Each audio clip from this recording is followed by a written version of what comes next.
All right, today we are looking at women and the Progressive Era, which was a massive time for women in kind of like every aspect.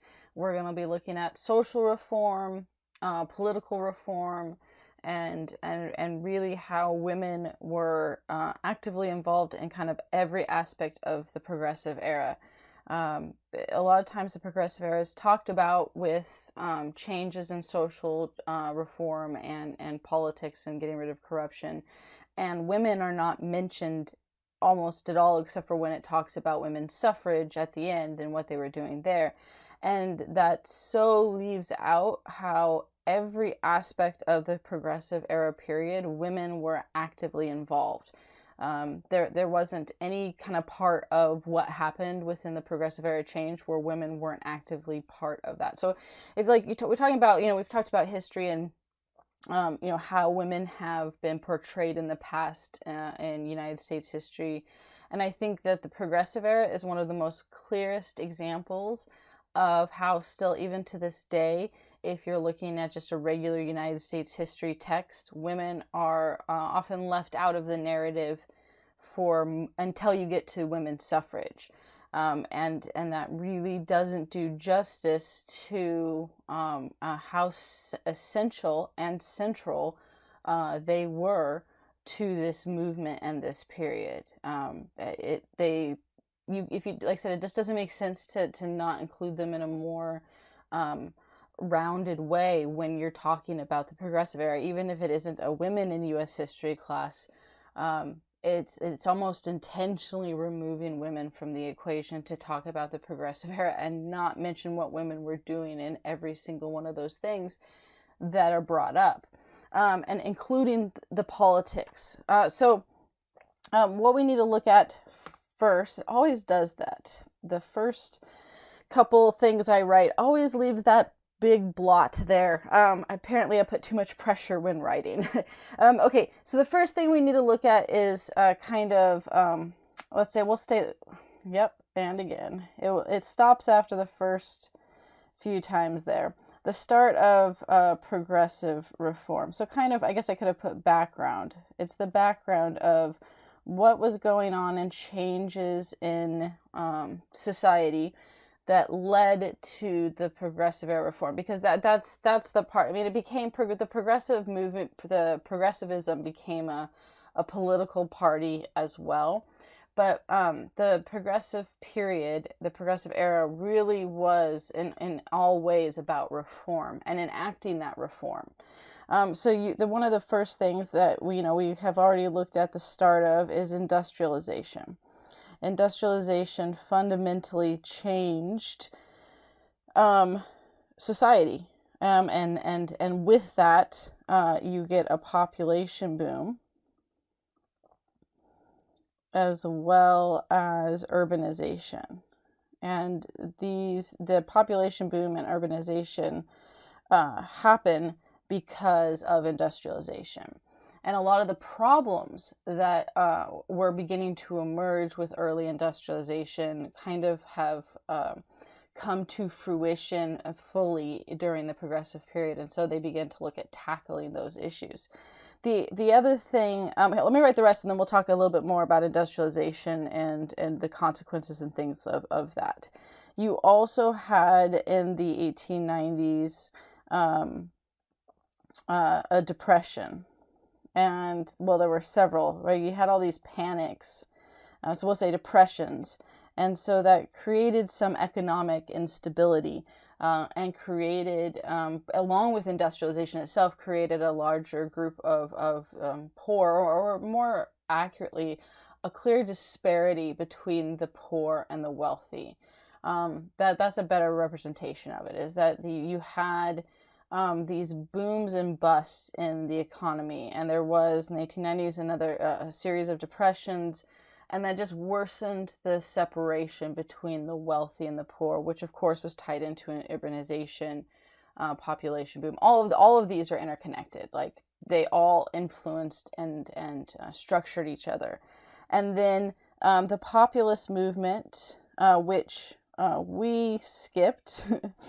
But the populist movement happened at the start of the Gilded Age. So if you're looking at like the market revolution and the low mills, you're beginning to have the shift to industrialization. This creates what's called the Gilded Age, where you have this massive rise and rapid rise in not only industrialization, but factory owners, CEOs, large companies, conglomerates that became insanely wealthy. Think Rockefeller, Carnegie, JP Morgan, all these people who were just filthy rich because of that change with the market revolution. And the Gilded Age leads to corruption that the Progressive Era is going to address within the government, because there were no rules and regulations for businesses when they first started. It was all brand new. It's kind of like when the internet first got developed and then started massively taking off. Our existing laws didn't have in place things for the internet or later the cell phones. And it takes time for those laws to get put into place, and regulations and protections to develop. They are the legal system, and even back then it's the same thing, but even today the legal system is not a fast-moving system. And so you're always, when there is a massive jump in technology, which we could put that too, which goes with industrialization, but let's put technology in here as well. When there is a massive jump in technology, it takes a while for the rest of society to catch up to the new situation and what that implies for people, for protections, for issues, for benefits, all of that stuff. And so that was part of the massive corruption that took place between businesses bribing politicians like blatantly. I mean, because you could argue that still goes on. You still have the what are they called today? I just spaced the name of the people that, with the special interest groups that send in the people to petition the politicians. It's still happening today, although bribing is illegal. You could argue that some of the incentives and other things where politicians work with special interest groups, lobbyists, there we go, I knew the name would come to me. Lobbyists are like legal bribers, essentially. They are sent by companies to lobby politicians for whatever laws or changes they want that would benefit the company. In return, politicians get support from those companies, which can help not only with money donations to their campaigns, but re-election. So that's still a thing today, but there are laws in place that doesn't allow outright bribery and crime with it, because that's what was going on in the Gilded Age period.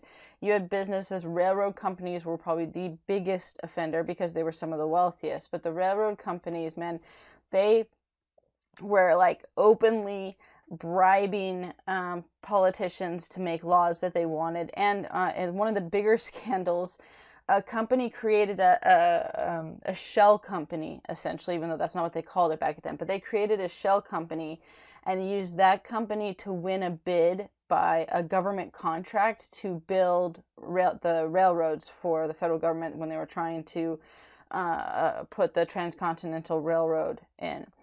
But of course, the shell company was the railroad company, so they won a government contract to build their own railroad. So not only did they get benefits of their railroad being built, and the railway, and subsidies, because the company also then bribed the politicians to give them tax breaks and everything else, but they also got the contract. Basically, the government paid them to build their own railroad for their own benefit. And things that was the more egregious one. The more common kind of grifting was just bribes to politicians, and again, not being sly about it at all, because it was just kind of this unprecedented level of power and control that not just the railroad companies, but these large business owners had, because they had so much disposable wealth that they could throw it around and influence people in pretty much any way that they wanted to. And so that's going to be a byproduct of that, where you then now have this corruption that the progressive era is going to deal with. And then you have the populist movement, which began looking at reform and labor. However, the populist movement, as I mentioned, we kind of skipped this one. The populist movement initially started with farmers. You had the People's Party. You had the Farmers Alliance, and then you had the People's Party, and then that became the political party with populism. That started with farmers, with the Farmers Alliance, that were looking to farmers were getting taken advantage of by companies, by the railroads. They weren't getting the loans from banks that they needed, and so they banded together to form a kind of co-op to not only provide loans and funds, but cheaper granaries, because the government, they wanted the government to create granaries, storage houses, right, for grains and everything else like that. That was at a reasonable price. Some of the companies that owned some of the granaries were basically fleecing them. It was ridiculous prices. But an individual farmer couldn't afford any of these things. So they wanted to create a co-op of farmers who could then, combine some of their money to look out for the interest of all. This then shifted to looking at that they could make more change if they started impacting local laws, like with city council members and things like that. They had success with that and started looking statewide at state legislature. To do that, they decided they needed to incorporate in other groups. They said, hey, the working class in the cities, they're kind of in the same situation as we are, being taken advantage of by the uber rich. And so then they started expanding from just farmers to all working class people. And this eventually led to not only getting people into state legislature that would support that, but creating the Populist Party, which they even had a supportive candidates trying eventually to get to the presidency. That doesn't work. But the point with the populist movement is that it was a huge emphasis on reform and labor, and trying to address the labor problems that had emerged because of industrialization. And then because of all of this, you also have labor clashes and, we'll say, disparities in wealth, right? So extreme, or here, let's do divide between wealthy and poor. Let's see if it's going to let me, if it's going to start slowing down here. Divide between the wealthy and poor was ever increasing.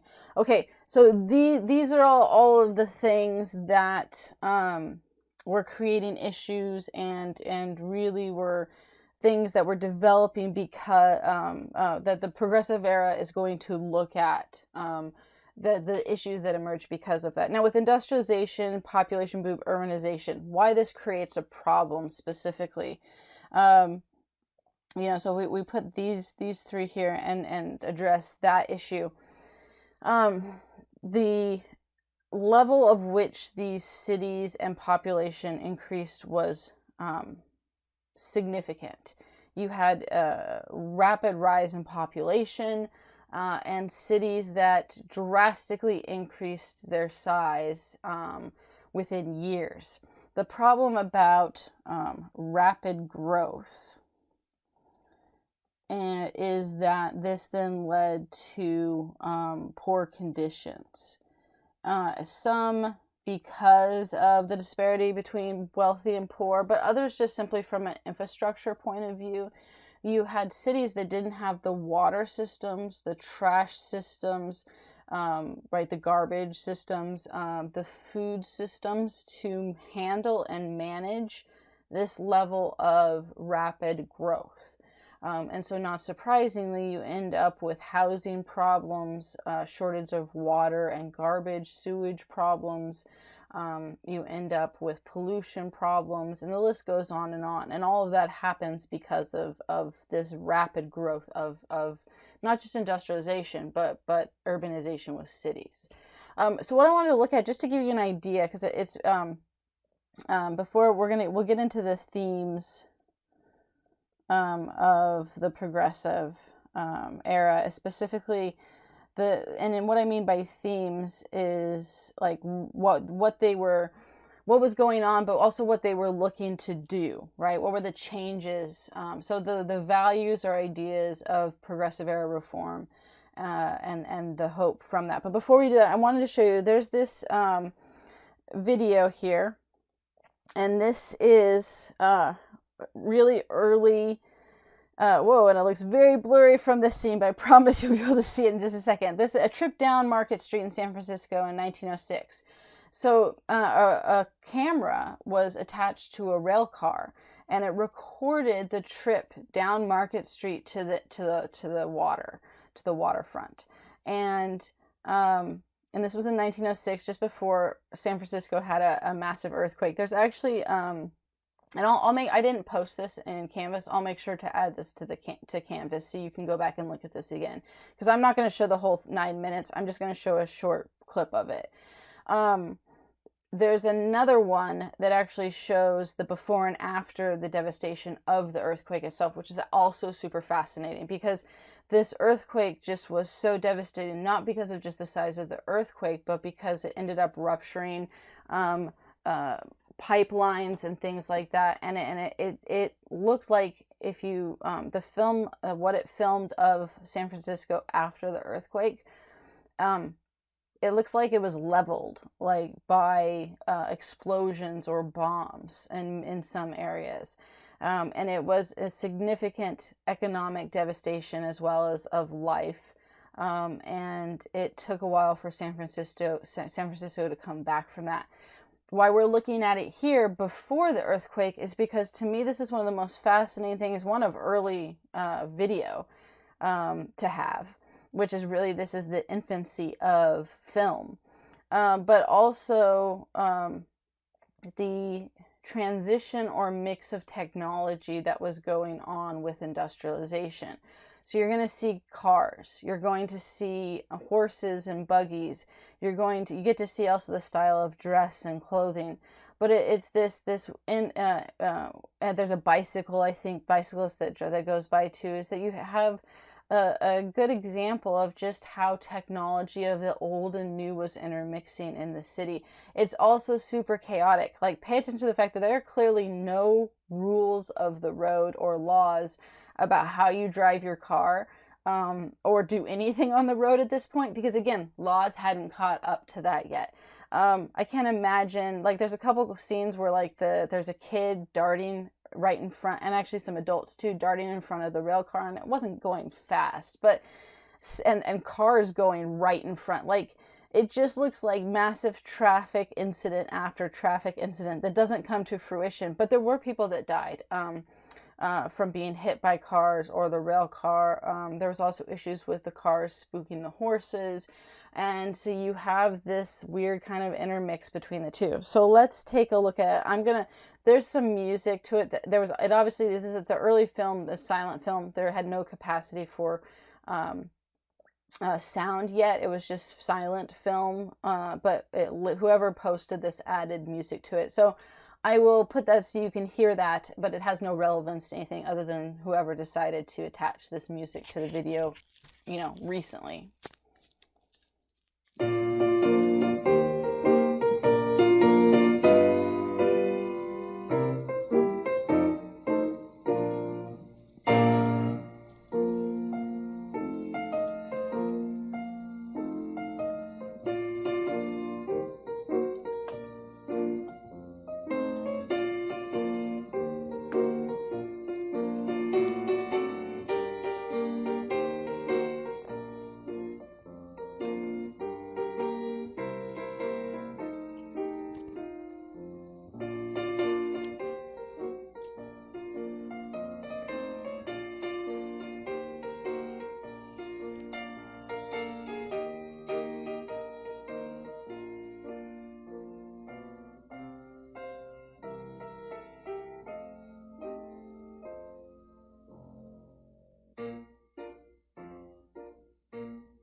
All right, so we'll stop there. But I mean, if you look at it, how many people almost got hit by something in that 2 minutes I showed you, right?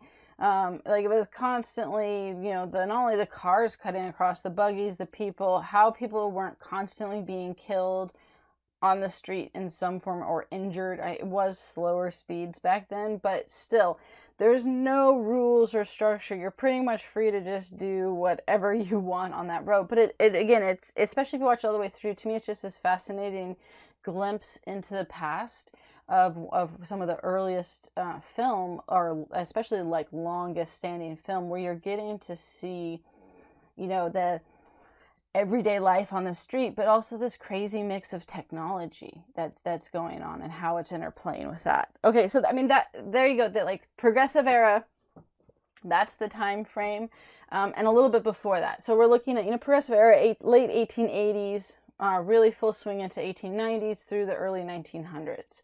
The World War I kind of becomes the delineation from marking there isn't like a exact end of the progressive era, just that you have a transition from the progressive era to World War I. And when we get out of World War I, it's a transition into the 1920s, which is very different type of cultural structure by that point.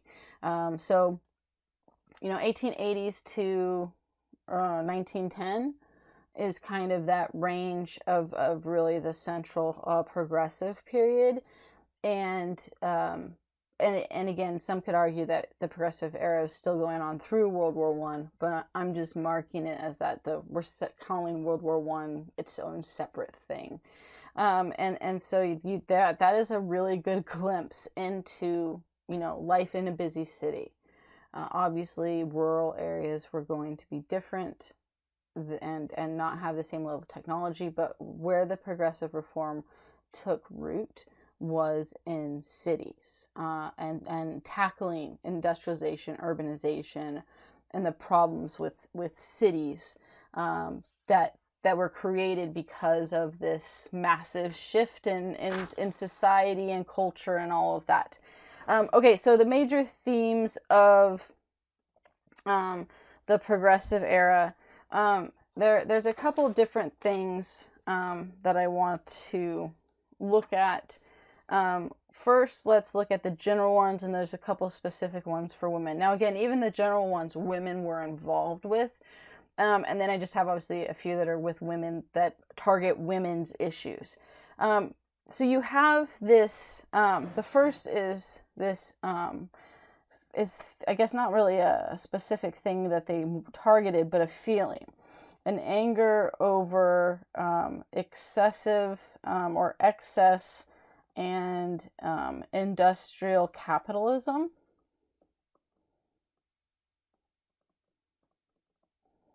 Okay, and urban growth. So a reaction to the changes that took place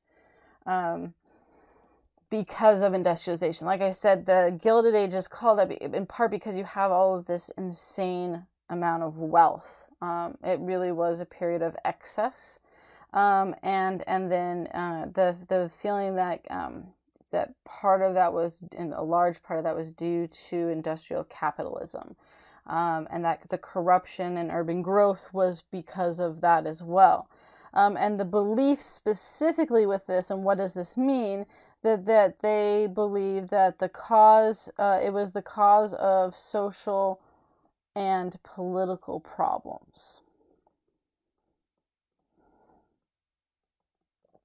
And that the social and political ills of factories and urban centers happened because of that. So you could put the issues with working conditions, right? And all of that came from that. So that there was this anger and frustration with this. The next one was this idea of emphasizing and putting a light on social cohesion, and common bonds among people to solve problems. All right, common bonds among people to solve problems. So what this means was rejecting that individualism, or the individualism or individual spirit, which this is directly connected to the market revolution. We talked about individualism. And one of the things that had emerged during the market revolution and industrialization was this spirit of individualism. And that, it's where the whole, like I said, part of the cult of domesticity was trying to target that. That individualism, there was a belief that individualism had a corrupted society to a degree. It wasn't a complete rejection of individualism, because there was always this idea of working hard and improving your situation. That wasn't what they were looking at as inherently bad, but that it was excessive individualism had led to competition and corruption and maltreatment of the poor. And then a shift in view of the poor. And this second part will definitely go with this one as well. This was huge. Okay, traditionally speaking, the U.S. and lots of societies, this isn't just the U.S. But in the U.S., people viewed the poor as that it was their fault. A prime example of this was here. See, I got ahead with C there, and then I had more to put. The old view was social Darwinism. So, in general, it was the view that the poor were poor because they didn't do the work. They were lazy. They had vices like alcoholism or other issues. The poor were poor because they weren't trying hard enough. It was their own fault. That's the key with that. And social Darwinism rose during the Gilded Age. So the view of social Darwinism was technically older than the term social Darwinism. Social Darwinism came into vogue, if you will, during the Gilded Age as a justification for the wealthy versus the poor and that extreme disparity, because there was a lot of criticism of that disparity. And so the wealthy began to use social Darwinism as a justification for why they shouldn't feel bad about not only why they shouldn't feel bad about being wealthy, but why they weren't responsible for reform of these social problems. But the sentiment and feeling that the poor, it was their fault. It was if someone was poor, it was because the individual was lazy or had other problems, not because of anything else. Social Darwinism just reinforced that. And social Darwinism argued that competition in nature was inevitable, and it was the natural order of things. And ultimately, if you were to, not eliminate competition, or it was kind of an active push against socialism before that was fully a political term, that if we take from the wealthy and give to the poor, that ultimately only makes society weaker. And instead, it's the wealthy and those who are succeeding that are pushing society forward. And then it specifically addresses that, well, the poor are poor because they're lazy, they're not trying hard, they have vices that are keeping them down. And if we reward that in society, it will ultimately make the genetic pool weaker, essentially. And so we shouldn't be having social reform for the poor, because that doesn't help society and civilization at all, nor does it really help the poor. It only encourages this continued behavior. And the wealthy are that because they worked hard, and put in the effort to get there. And so that's so they compared it to nature. They compared it to advancing civilization, and while the other moves civilization backwards. One of the things that's really interesting with the Gilded Age is all of these theories come into popular circulation during the Gilded Age. So you have I can say his name, Andrew. I was going to say Arnold. Andrew Carnegie's social gospel, social Darwinism, even utopian societies, along with several other things. And they all were these different theories on how to deal with the emerging disparity between poor and wealthy. So that's like the populist period and Gilded Age. The progressive era is like where they actually do something about it. So the Gilded Age populist period is where they talk about it. The progressive era is where they do something about it. So that was the old view. In the progressive era, the new view was that the poor was a reflection of societal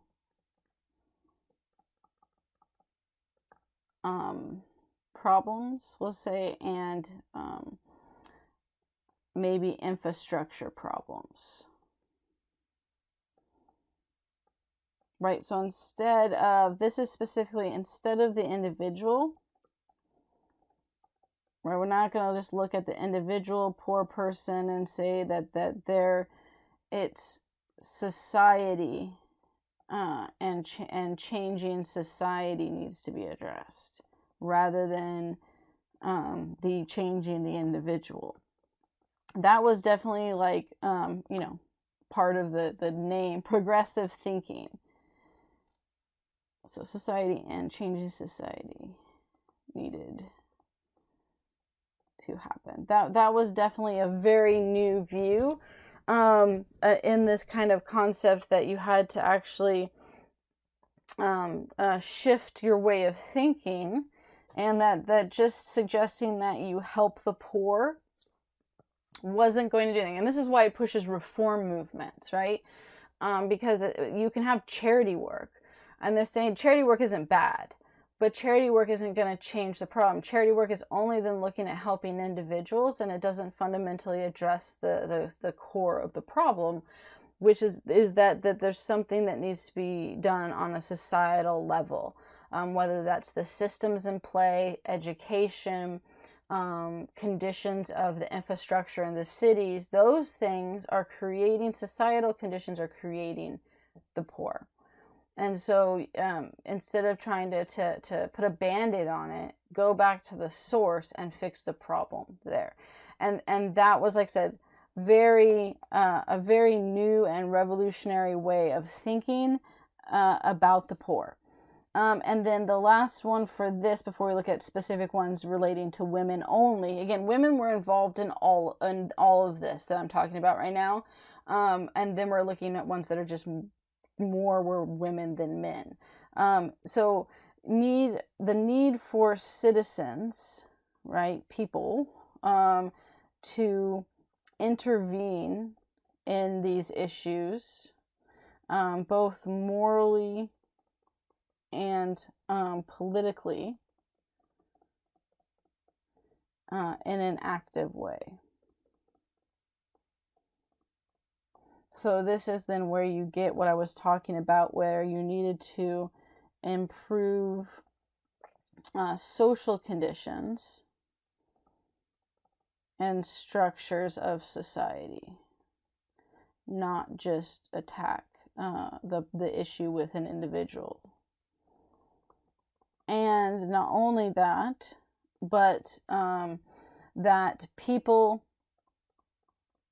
had a responsibility to get involved.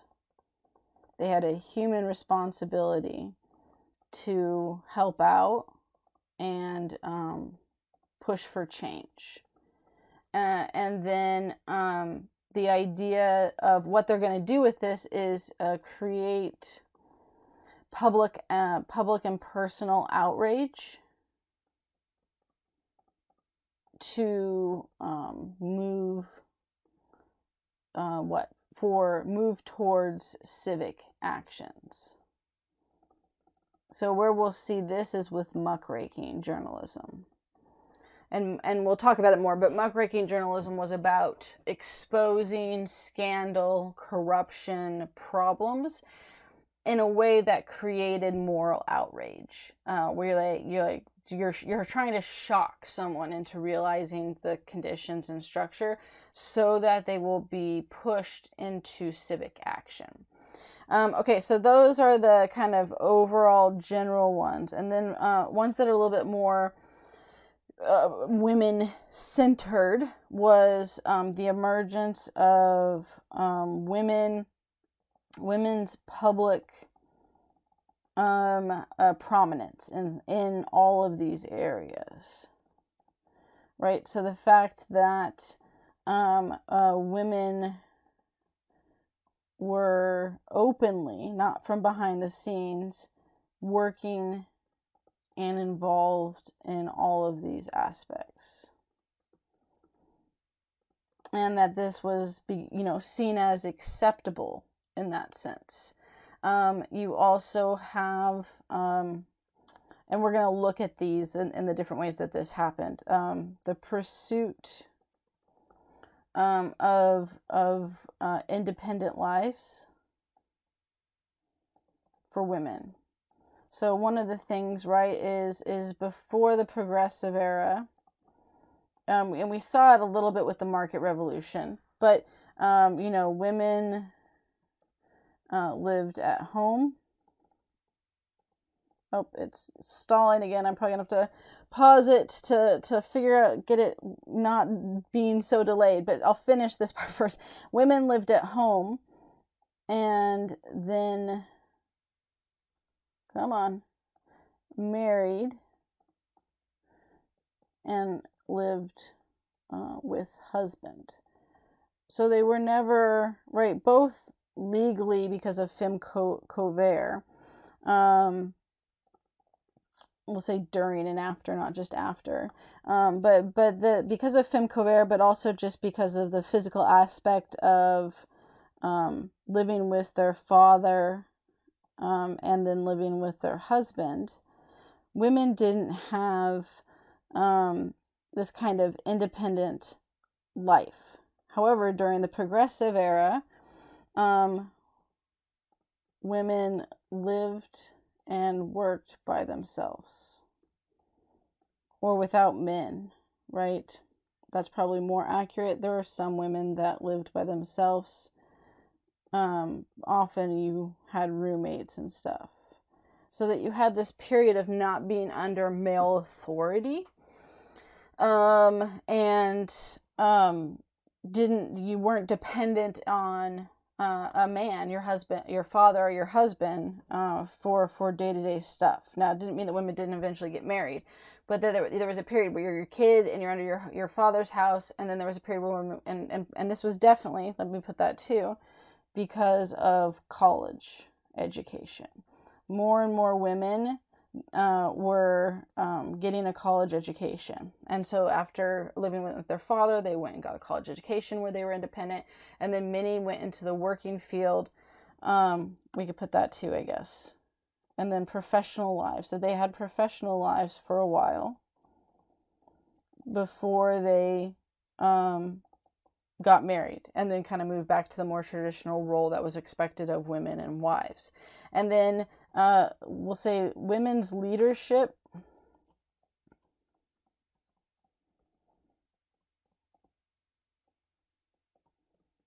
in liberal causes. So this is looking at, of course, voting, but also political reform in general, not counting voting. We'll keep political reform of voting as separate from other political reform. Women's rights?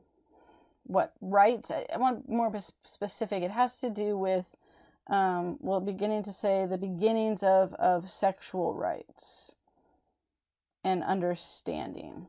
So this includes birth control, knowing, talking about your body, we'll say understanding one's body. This was not only looking at how a women's body worked, talking about having a period. It was so taboo, like you didn't talk about your period. So much so that prior to the progressive era, you know, the girls would just one day start bleeding and think they were dying. And then when they ran to tell their mother, they'd be like, oh no, that's just your women's issues. Shh, you don't talk about that here. And then, you know, that was that. No one likes to think about or talk about that stuff. We'll just pretend it doesn't exist. But there were diaries of women from this time period. They're like, I had a panic attack thinking I was literally dying because no one explained how women's bodies worked at all. You didn't really explain how men's bodies worked, but especially women's bodies. You didn't talk about that. So actually talking about a period, talking about STDs, and then talking about sex. So we're going to look at all these things, right? So that's the kind of major themes and changes and things that were going on during the progressive era. And so we're going to kind of look at how all of that took place. And again, just the importance of the fact that women were a part of every single one of these things. So one of the first things, I'm going to write the title and then we're going to, I'm going to pause it for a minute just so that I can try to fix the lag that is going on. Apparently I have overextended my computer in this period of having to do everything online and all the recordings that I've done. So we'll call it changes of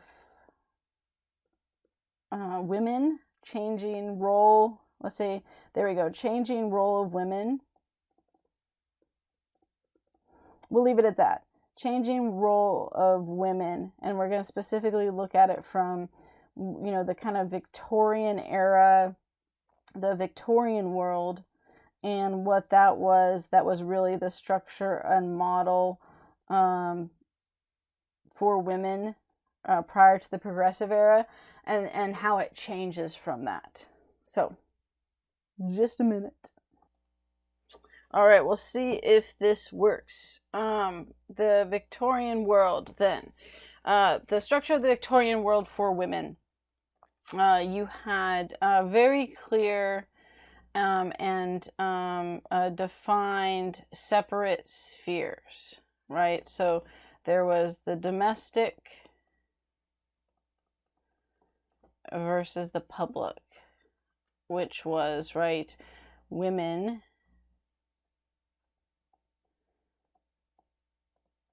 versus men.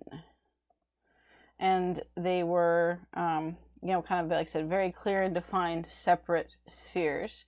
And there was very little crossover and or, I suppose, right, interaction. So women had their roles, men had their roles and sphere and duty. And I mean, of course, that doesn't count within like husband and wife, but in the kind of the the public realm of things.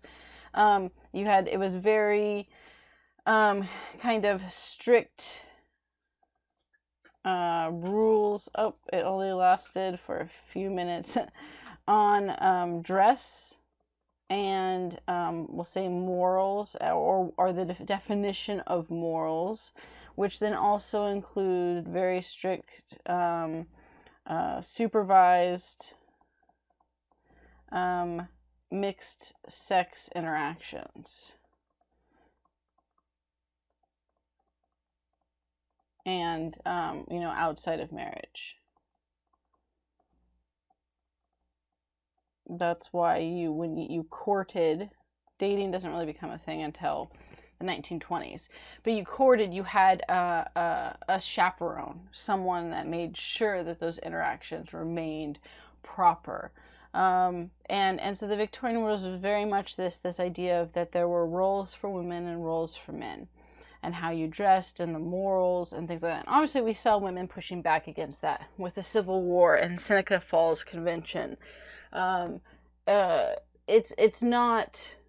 So it's not to say that women weren't ever pushing against this structure. This was just kind of the typical role. And then, like, for dress, women were expected, and this is definitely, we're going to see this when we look at the 1920s. I'm going to show you a video that shows women from kind of the Victorian era style of dress, who were women who were suffragettes, who were pushing for women's right to vote. So it wasn't like they were conservative in views and stuff. They were considered progressive, but they still wore what was the accepted dress of women, which was long dresses that covered, you know, your ankles, a long sleeve, and kind of up to the neck, versus women in the 1920s flappers, who you have a fundamental shift in style of clothing and dress in the 1920s, in part because of World War I. And so that's the type of dress. This is very formal, very structured. You start to see some changes taking place during the Progressive era, but dress is kind of one of the later things to go. So some of these other things are changing during this period. Like I said, the dress is a little bit later. So, right, so you have the Victorian world and that structure, right? And so the Progressive era begins to change from that. And so you have the changes. Let's look at the changes and reasons that take place.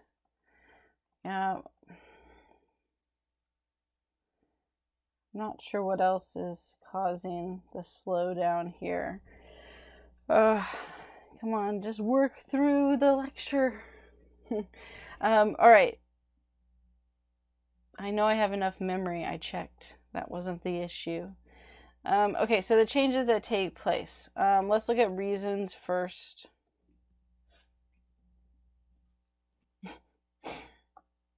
Maybe if I can get anything out here. All right, I might have to pause it again and try one more thing. All right, might be my computer feels very hot. It's overheating. It's gonna explode. So some of the reasons why this change is taking place is that you have, you know, college education. Oh my gosh. Okay. Oh, there we go. College education and women, you know, wanting more. You have, well, one of the things, right, is that so you have the middle class. Immigrant and poor women were kind of always outside of these Victorian expectations because they had to work. They couldn't, you know, they didn't have the luxury of following that traditional sphere and stuff that way. But now with college education, you had a whole new group of middle class women that had been in that structure, that were also looking to move out of it. And then what you could say is professional women. More and more women were looking for jobs because of education, right? So let's look at work a little bit more closely for women. What you had was a significant shift from what had been traditionally domestic work to factory work. And this is for the working classes, not so much the middle class. That the domestic work had been the main avenue for women. And because of the low mills and then the continuation of that, you have more and more women that went into factory work, especially immigrants and lower class working families. Around 23% of women who worked had shifted into work in factory work. And then, of course, you had the professional jobs as well. And we talked about these and some of the changes with medicine, lawyers, secretaries, clerical work. That was one I didn't mention. I'll put the ones I didn't mention in the last lecture with education. Clerical work was traditionally a male job, and that became a female job almost exclusively, although it did create some other limitations and stuff that way. You're going to end up with telephone operators are going to be a new one when that comes into play. Come on. All right. All right, I'm going to pass it again because this is, I do not want to have to try to start this over here. So I'm going to try to get this fixed so that I can actually write things without it having such a massive delay. But telephone operators was the other one. And then, of course, lawyers, doctors were new ones. Teaching is going to be one that was already around, but women start taking it over and making their own rules for that work, where it had been traditionally much more connected to male rules and expectations for women prior to that.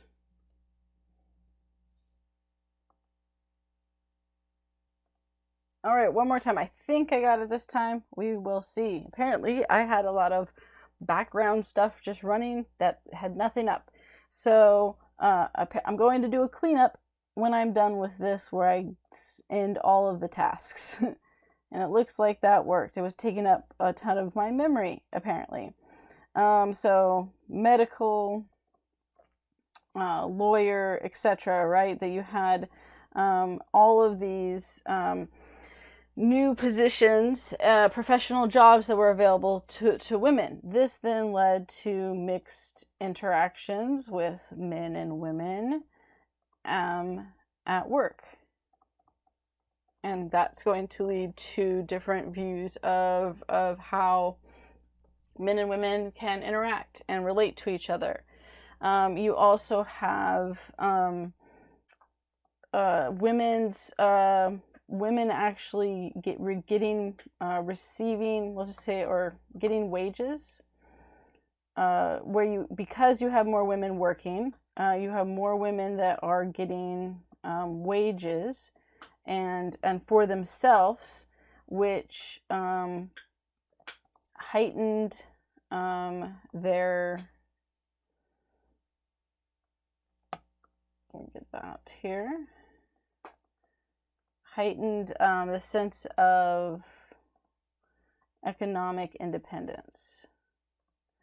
And with economic independence comes a sense of more control and agency.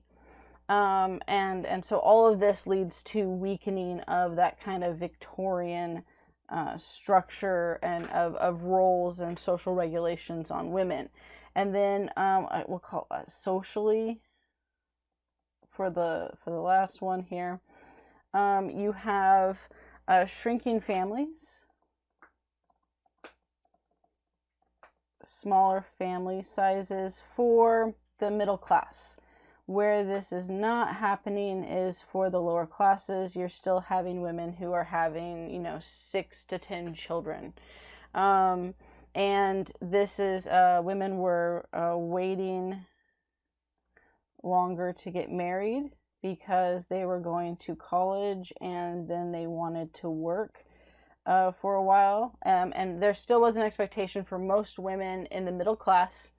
Again, the lower classes, because if you have a necessity of having to work to survive, there's a different aspect of it. But for those professional jobs, women that were going to college, working for a while, and then getting married.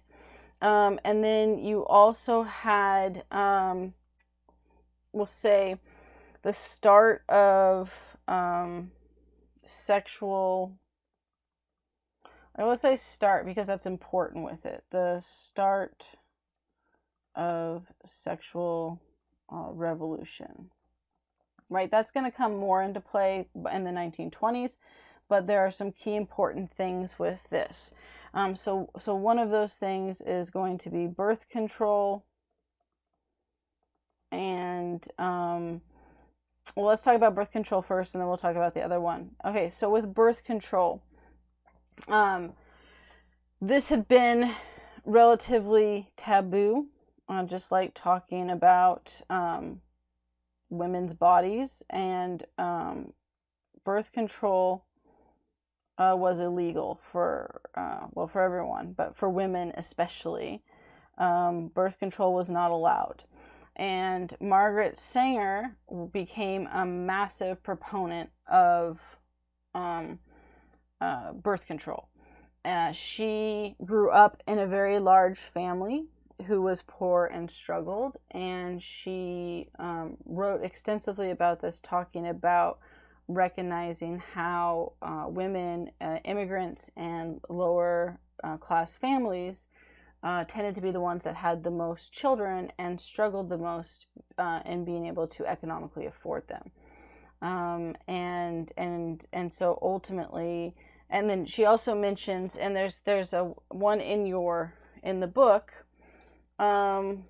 Let's see if I can find that real quick. Here we go. On page 442, Margaret Sanger, Women and Birth Control. She's writing, this patient of mine was the wife of a struggling working man and the mother of 3 children. She was suffering from the results of an attempted abortion performed on her by herself. I found her in a very serious condition, and for 3 weeks, both the attending physician and myself labored day and night to bring her out of the valley of the shadow of death. We finally succeeded in restoring her to her family circle. I remember the day I was leaving. The doctor, too, was making his last call. As the doctor put out his hand to say goodbye to her, I saw that she had something to say to him, but was timid and shy about it. I started to leave the room to leave them both alone, but she said, no, don't go. How can both of you leave me without telling me something that I can do to avoid future illness such as I have just passed through? She said she was interested to hear what the physician had to say and came back down. To my amazement, he answered her question lightly and jokingly, put her aside by telling her there was nothing she could do as long as there were laws upon the statute books, and he advised her to get her husband to change the laws. 3 months later, I aroused from my sleep at midnight. A telephone call from the husband of the same woman requested me to come immediately, that she was dangerously ill. I arrived to find her beyond relief. Another conception had forced her into the hands of a cheap abortionist, and she died at 4 o'clock the same morning, leaving behind her 3 little children and a frantic, helpless husband. And so she talks about how, right, this woman was so desperate because of combination of things, but also their condition, their economic condition, that she performed an abortion on herself and almost died. And then 3 months later had another abortion performed on her, and she did die from it. And the doctor's response was to kind of just flippantly dismiss it when she asked how she could stop this from happening. She didn't want to have more kids. They couldn't afford it. It was just not something that was economically viable. And so she says that there's 2 things that happen, is either that women have more and more children, and then they can't afford it, and these children are poor, and look at the conditions. And this is going to coincide with when we look at Jacob Riis, How the Other Half Lives, and the showcasing of the tenements and the poor children, and the problems with that. So you wanted the solution was there was no solution. You just had children. The other was these women trying to have these abortions, which, especially back then were not medically safe procedures at all. And when one of them she did on herself. And so Margaret Sanger said that she realized that the importance of birth control, that women, this is part of that idea of the sexual revolution, that women should have control over their bodies, and that they should be able to decide how many children they want to have. Margaret Sanger eventually opened up, she opened up the first birth control clinic.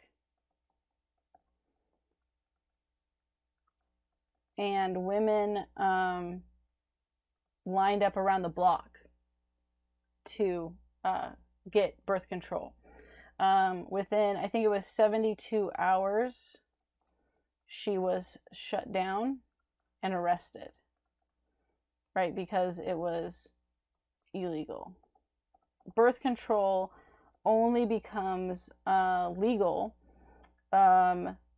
when the Great Depression happens. When the Great Depression happens, now you have the same horrible economic conditions that were impacting lower class families, impacting almost everyone. And it forced the government to accept that birth control was necessary for survival.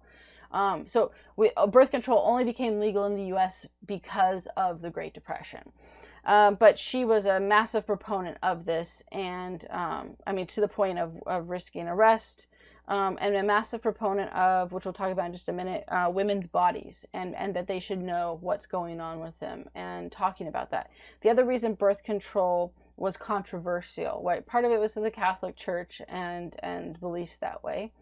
But it was also because of the belief of what sex was, which was sex. The idea of birth control suggested that sex was for more than just children. And that was a new, novel idea. Really, at least spoken out loud. Because if you make birth control acceptable, then you have to accept the fact that people are having sex for other reasons than procreation.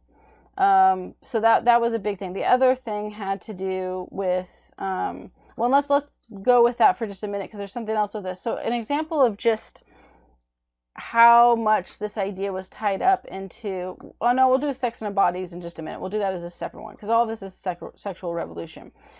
So then the next thing was that women should be educated about their bodies.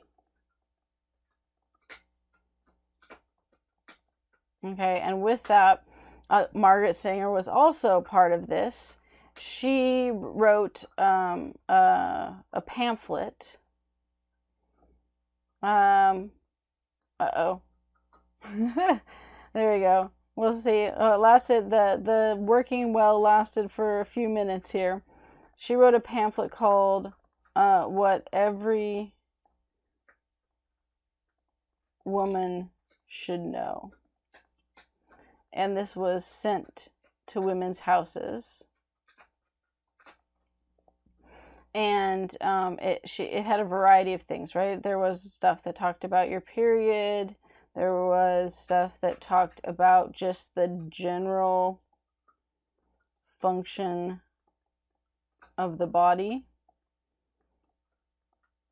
And then one of them she did about STDs, right? What venereal diseases is what they were called at that time. And how this worked is when things got sent through the post office at this time was also the censor.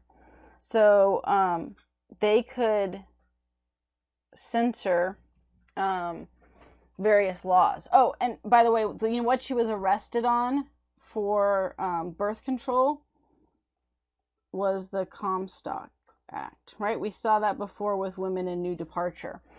So the post office had censorship privileges, responsibility. They were supposed to make sure they censored stuff that went through the post.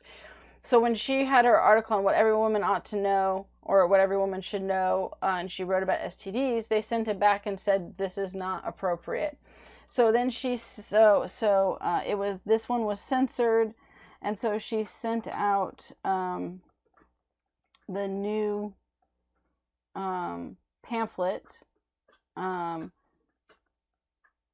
We'll say the new article specifically, and it said what every woman,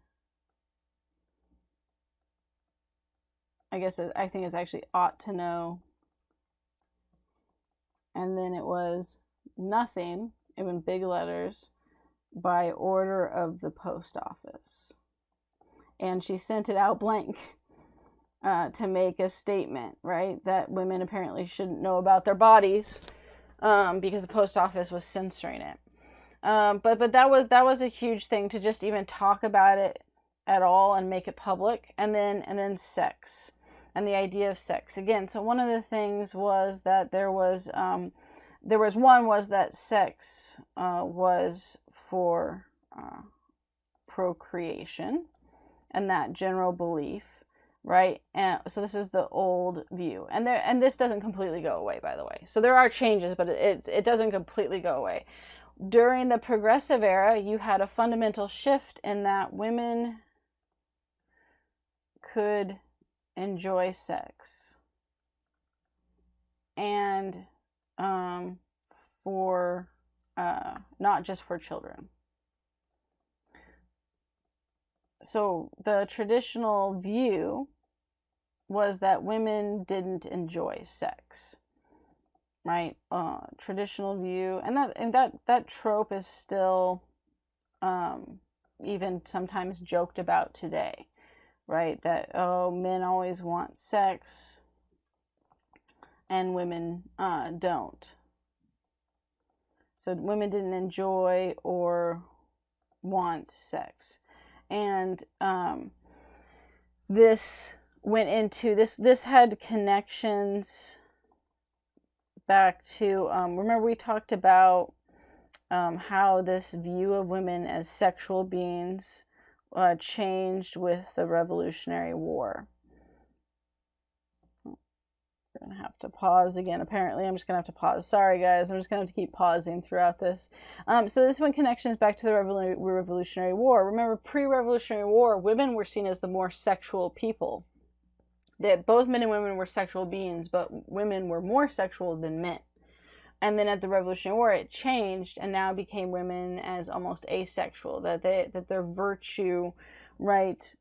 Women's virtue needed to be protected.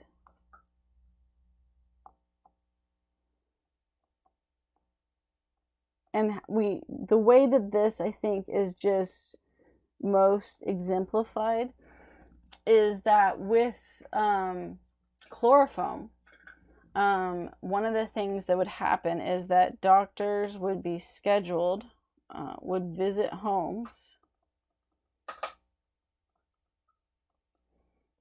to put women out, right, with chloroform, so their husbands could have sex with them. And this wasn't like kept from women or forced on them.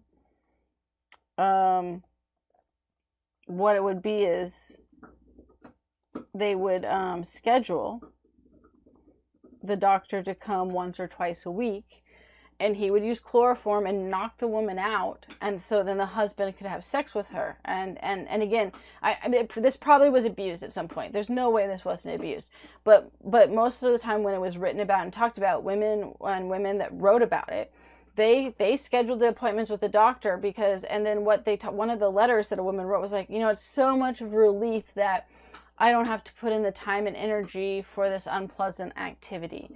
I can do my wifely duties and not have to think, not be conscious. So they literally, doctors would show up to these women's houses where these women had scheduled the doctors to come on a regular basis to knock them out with chloroform, which, by the way, is not a particularly safe thing.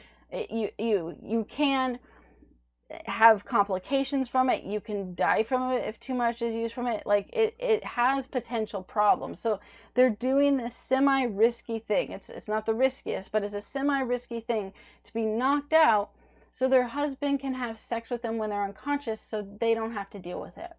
And some women, whether this became the popular trend for a while, and until the progressive era, where there was a major pushback to say, no, women can enjoy and like sex, and that is okay. There is nothing wrong with that. So you talk about like sexual revolution, you have massive changes taking place. Discussions about birth control, and the importance of it. Open discussions about abortions, right? Talking about your period, where before, as I mentioned, it was all just like the girls finding out by thinking they're dying, and then the women being like, oh yeah, that's just the woman saying, shh, that we're done. And they don't talk about it again. There were women who had no idea how babies were created or born. no idea until you experience it. So you literally had this hush hush tone for a lot of families where you didn't talk about sex, you didn't talk about your body, you didn't talk about how children were grew in your stomach and were born. You didn't talk about like any kind of systems or functions of the body, because those things were seen as dirty and sinful. And you didn't, certainly, like I said, didn't talk about women enjoying sex. And now during the progressive era, it wasn't just Margaret Sanger. She just was one of the leading forefront women that not only was pushing for the birth control movement, but also that women should understand the different processes of the body. And this, one of the reasons, think about like, why does this come up more with this idea of, if we go back to here, I'll put it right here, right? Why women in the body? Well, more and more women were not only educated, but also nurses. So and doctors, right? So now you had women that actually had the educational training. So it wasn't just men telling women what they thought they should need to know, which is apparently very little. And, oh, the doctor will come and knock you out for sex because you don't enjoy sex anyway. And how could the husband be okay with that? How awkward to like not only have have to have the doctor come over to schedule sex, but then have sex with your unconscious wife and then be okay with that. But it shows the disconnect between sex as something that's an enjoyable activity for women. Obviously the men enjoy it so much so that you have to knock out the women so that they can do it. And obviously this was for middle class, upper class women who could afford to have a doctor come over. So lower classes couldn't afford to have a doctor come over. And some of those moral kind of expectations weren't present. They weren't held to the same Victorian moral standards sometimes, because like, oh, it's just the poor, whatever, or it's just immigrants, whatever, they're different. So it came with a really condescending reason, but it did give them more freedom of expression, of sexual expression. But so all of this stuff was a significant change that was taking place as they began navigating away from kind of the traditional Victorian model. Okay, the next thing we're going to look at is the settlement houses. One of the biggest things in the progressive era period were settlement houses and the roles that women played in them. Settlement houses were they were houses. Sorry if you can hear my dog chewing her bone in the background. She insisted on coming out with me back to my shed to record. She was not happy that I was leaving her. But I realized that this sound, you might be picking up her bone being chewed. Okay, so the houses, they were houses that were located in poor neighborhoods and run entirely by women. One of the things that makes them unique is that they were funded and run and controlled by women.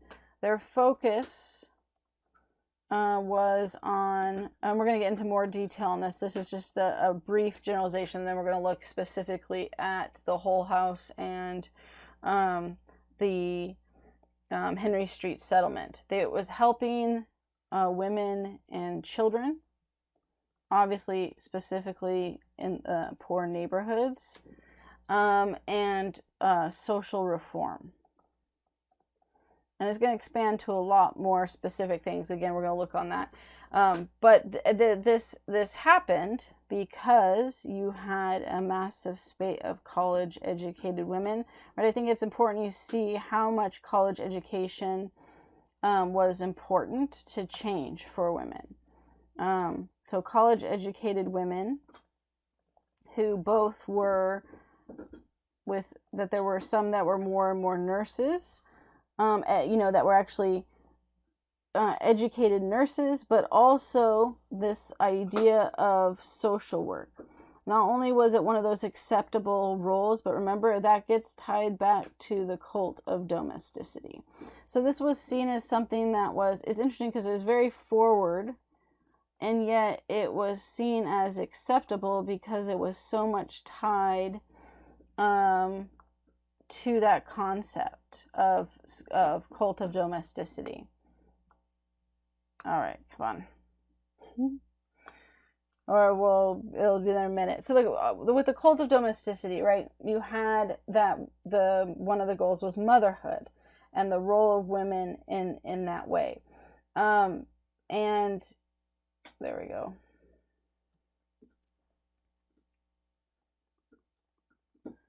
Okay, and so motherhood, but then we talked about how did it expand outside of the house? Well, if you weren't a mother, how could you still fulfill that role? Because that was the big question. Like, I'm not a mother, or my kids are grown up.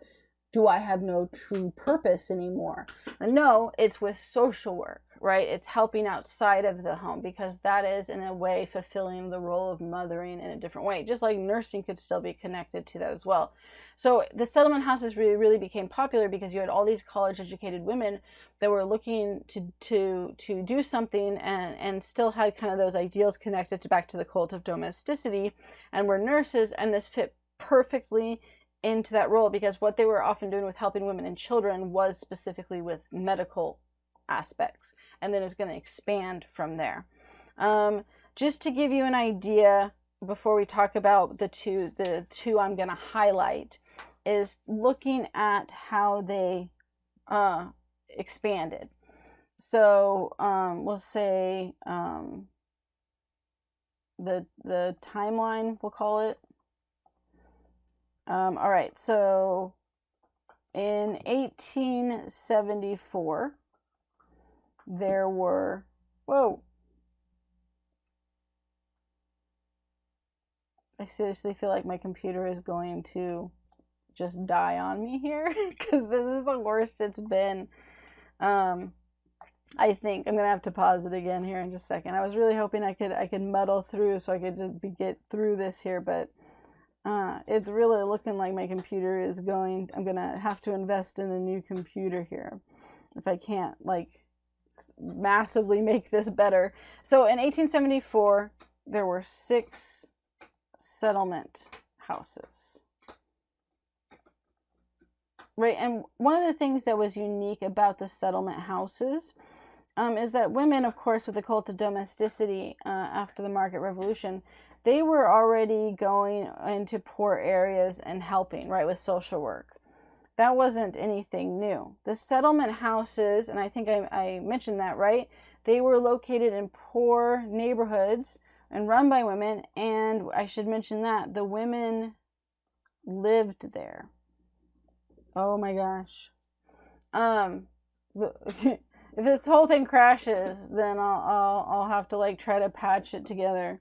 So that's what was super unique about it, is that they said, no, we're not just going to go live in our middle class suburbs, or at least super suburbs, yeah, but our middle class homes, and then go help out and then go back and there. We need to actually be in the neighborhood that we're trying to help. And then not just have a building in the neighborhood that we're trying to help, which were often some of the poorest areas where these women set up settlement houses, but we also need to live there in the community. And that was unique and important. So 1874, 6 settlement houses. In 1891, you had 74. In the 1900s, right, you had I don't need the S there. In the 1900s, you had 200. And then finally, by 1910, you had over 400 settlement houses, right? It brought, and what's so important with this is it brought attention and spotlight to the conditions and plight of the poor to the rest of the middle class. Because they were living in the trenches, they were working and living next to the people that they were helping, so they knew what the issues were. And some of the reasons why they were effective, where they targeted their reform outside of the basic model, which was to help women and children with medical issues and that was the social reform. So let's look at the Henry Street settlement. This was one of the first settlement houses. And then we're going to look at Jane Addams' Hull House, which was probably the most well known, as well as one of the largest and most diverse of the two. So Henry Street settlement was one of the first. The Jane Addams Hull House was one of the largest and most diverse in what it did and offered. It keeps, okay, this is gonna crash on me. All right, let's try that again. Okay, so trying again here. Henry Street settlement, one of the first. The one of the founders of that was Lillian Wald, and she was a nurse in New York. And she describes, she talked about how the reason why she set this up and kind of what got her into it. So she was a nurse in New York, and on one of the days when she was walking home, this young kid came up to her and kind of tugged on her skirt, and in broken English said, "Mother, baby, blood. Mother, baby, blood," and just kept repeating that. So she followed the child to a tenement, which the tenements were kind of the slums in the cities that had been either converted from larger houses or just poorly constructed buildings. And the tenements, often you would have like some of them, especially if they were converted, where like the middle apartments would have no windows or circulating air at all because they were basically locked in, and you paid more for like the ones that had windows and stuff. And she followed the girl home to a tenement where her mother was laying on a blood-soaked mattress on the floor and had just given birth. And so she started helping her because she was bleeding excessively after the birth. Well, it turns out what she found out was that they had a doctor who was assisting with the birth, but when the doctor found out that they weren't going to be able to pay what he wanted them to pay, he left in the middle of her giving birth. And so she helped stop the hemorrhaging that was taking place, and saved the woman's life. And she was one of those that she would help. And if they couldn't pay, a lot of times the really poor families, they couldn't afford much at all. So whatever they could afford to pay, she took. Or sometimes that meant that they gave her food or eggs or something else that they made. Sometimes it was just a small amount of money. But she was appalled that the doctor had left in the middle of this complicated birth because the woman couldn't pay the price he wanted. And this she called her baptism by fire. And so she decided to first create what was like a visiting nursing service, or like home visits. Essentially it was what would be today like the doctors that like come to your house kind of thing. And what she set up with that was to make it again cheap and affordable, where they didn't turn people away because they couldn't pay.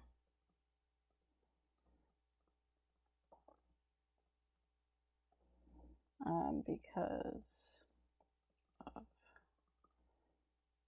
not being able to pay. And then specifically what she expanded on from that was to have not classes yet, but teach proper health care. Because one of the things that she said she noticed in the tenements is that they didn't, there would be, she said even with the woman that was giving birth, there was a rat that was running across the room, proper hand washing, cleaning and stuff. So teaching health on sanitation and disease. And so that's how she got started, and then realized as she was doing this that the need was so great that that while the visiting nursing service was helpful, it was only like kind of a band-aid on the problem, and there needed to be a larger solution. So she created the settlement house, which was, as mentioned, right, the house was located in the poor neighborhood that they were wanting to serve. And most importantly, the women who were part of it lived there, so that they were in what they saw as in the trenches of and knowing what the issues were. Healthcare and classes were offered. So this is an expansion on just teaching healthcare and sanitation and disease, but instead they offered actual healthcare and classes for the women who could come to that. They also could come for specific health care. And then from there, she realized that there also needed to be a push for reform, because they kept seeing all of these problems, that just teaching them about healthcare wasn't even going to be enough. And so then they started looking at reform in order to improve the community. One, of course, was for better sanitation. So not just teaching, families how to do it in their home, but that there needed to be, there were significant problems with, they had no garbage service. So these are the things that they fought for. In the poor areas, the wealthy could pay for garbage service, but the poor communities couldn't. And so people literally just tossed their garbage down alleyways. And you had alleyways that had piles and piles of garbage. And so actually the women, one, they're going to have reform movements and stuff for that, but women also cleaned up the alleyways in their spare time from the garbage that would pile up, because people would throw stuff in it and stuff. Overflowing sewage, and then a lack of running water. All of these things, then they moved to not just, do their own thing, but actually look for political reform to make actual changes. Another thing that we owe to the Progressive Era women specifically were the creation of parks. With the tenement houses and with the rapid urbanization, you didn't have a lot of open green spaces. And in fact, in the tenement houses, like I said, some of the apartments didn't even have windows. And these children were kind of trapped in these dirty, lack of circulating air. And the women said, kids need green spaces, places to run around and play. So parks and the creation of parks, the fact that like every city now has local parks, and often multiple parks, that came about because of the progressive movement, and specifically women from these settlement houses pushing for reform and getting changes in local governments to include parks as a necessity to that. A lot of our public services that we have that we kind of take for granted today happened because of Progressive Era reform, such as libraries, which will be because of Jane Addams. Tougher tenement laws. So in the push to improve conditions for women and children, women end up getting involved in the political sphere, even though they cannot vote at this point in time. They realized that they had to change local laws and general ideas within the political sphere to actually have better conditions. That they can help all they want, but if better conditions don't change, and this goes back to the progressive era theme, that women saw that you needed to get community action and political change to these systems, right? That it wasn't just the individual and the fact that they were poor and that all these problems were because of them being lazy, but that the societal structure was wrong and the societal structure needed to be changed. But what's interesting about this is, like I said, it really put women into the political sphere in a way that was deemed acceptable, because it was so much connected to the cult of domesticity still, with social work, with women and children. And women protested, wrote petitions to local, not congressmen, but local leaders at the beginning, with like council members and things like that at the local level, and then eventually pushed for changes in laws at the state level. She also later looked at changes with having women's workers' rights, and we'll see Jane Addams had that as well. So what started off as a health clinic essentially and courses on healthcare expanded into a much larger system that was needed for these communities because of this change. Okay, so the next one, so that's the Henry Street settlement. Oops. The next one is The Whole House by Jane Addams. Jane Addams was the founder of this one, and like I said, she did, The Whole House did all of the healthcare and classes. Every settlement house offered that. This was in 1890 in Chicago.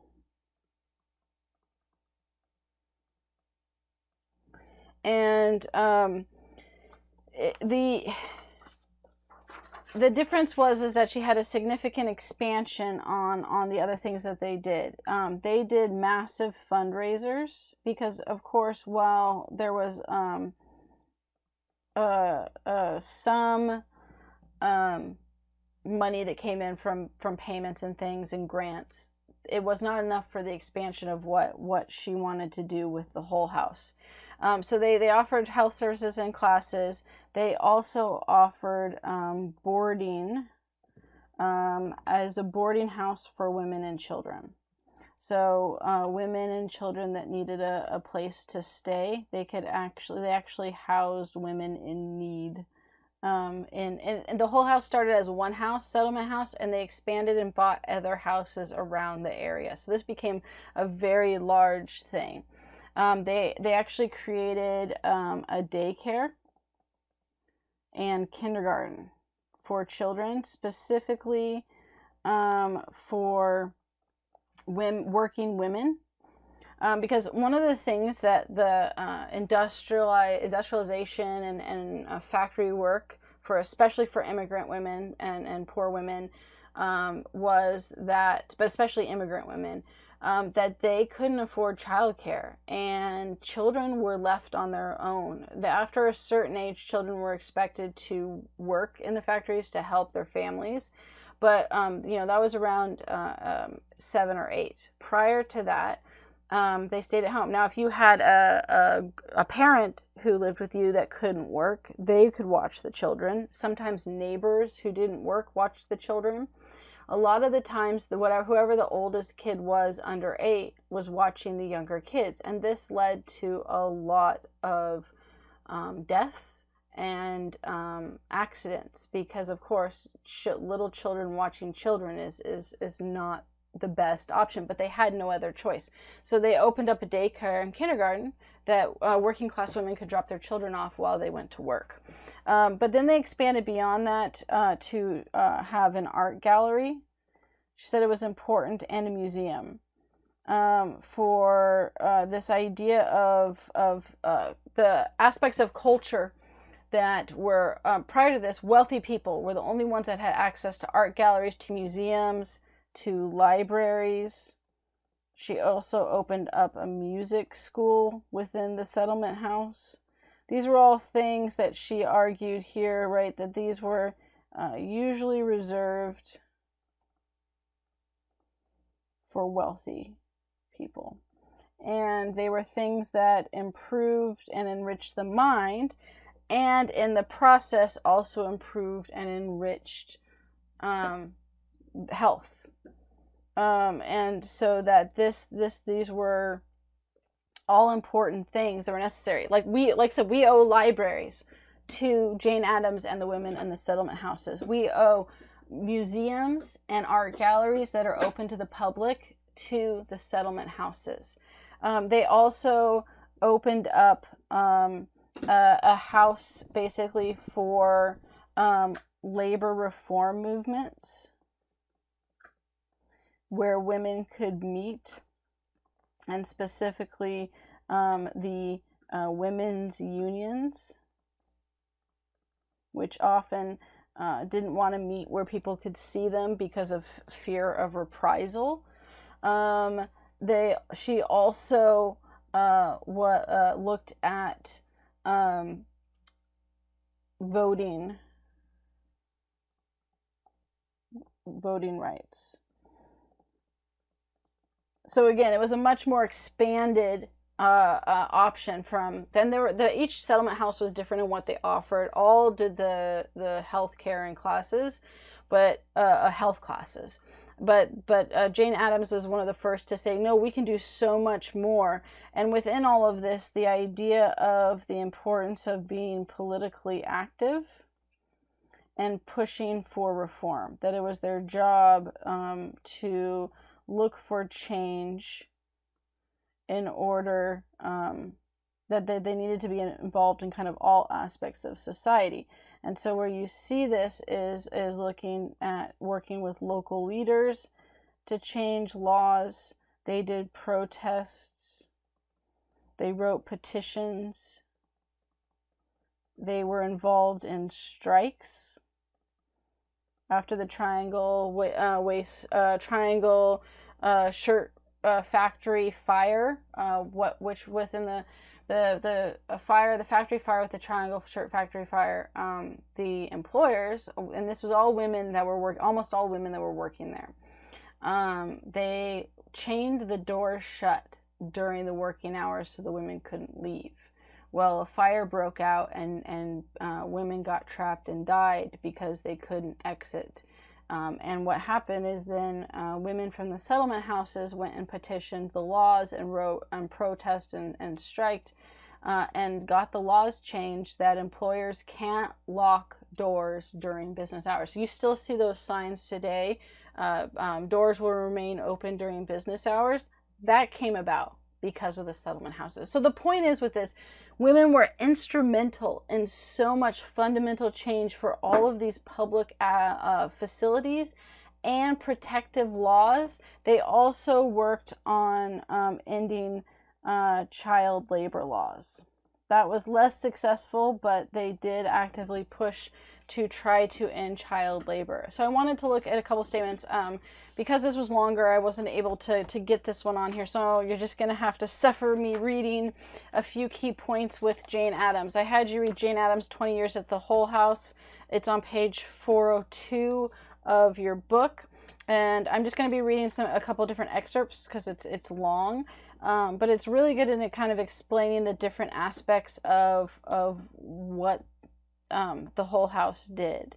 So she says, right, one of them was at a meeting of working girls held at Hull House during a strike in a large shoe factory. The discussion made it clear that the strikers who had been most easily frightened and therefore first to capitulate were naturally those girls who were paying board and were afraid of being put out if they fell too far behind. So, right, the Hull House was holding meetings for working girls during the strike to support them while they were striking. And what she says is that she realized that those that were